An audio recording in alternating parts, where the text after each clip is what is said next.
Opvokset i Danmark, født i Danmark, det der. Ja.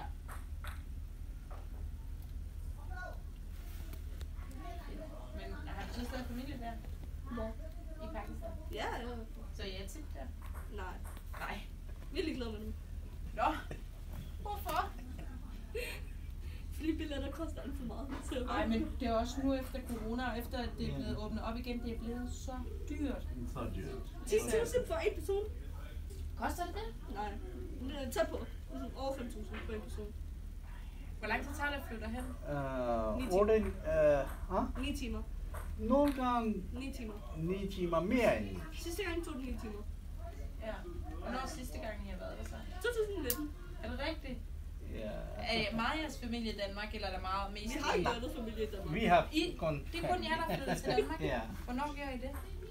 Før jeg var født. Lige et sekund. Halløj. Jeg er inde i Lego-rummet og lige snakker med nogle søde gæster. Åh, hvor hyggeligt. Hey. Så hvad siger du? Hvornår kom I til Danmark? Det er langt. Hvor gammel er du? Jeg er 22. 21. For 21 år siden? Ja. Wow. Det er også lang tid siden. Ja. Men før jeg var født. Meget før jeg var født. Ja. Så hun kommer 14 år. Hun er her. Ja. Så Ja. 14 år. Ja. Ja. Det er lang tid. Ja, det er lang tid. Det må man nok sige. Nej, halløj, ven! Kommer du og lege med Lego sammen med os?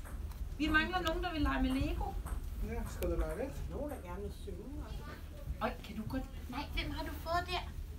Hej med dig. Er det en tiger? Er det en sød tiger, eller er det en farlig tiger? Wow. Ja, du skal nok have den af. Vil du lege med Lego sammen med os også? Det kan jeg jo. Skal vi lege med Lego? Ja. Hvad hedder du? Ja, det er en tiger, ja. Hun hedder Adelina. Adelina? Flot navn. Tak. Skal vi ikke sidde herovre og bygge noget, du var med? Prøv at se her, ven. Skal vi ikke gå herover og bygge?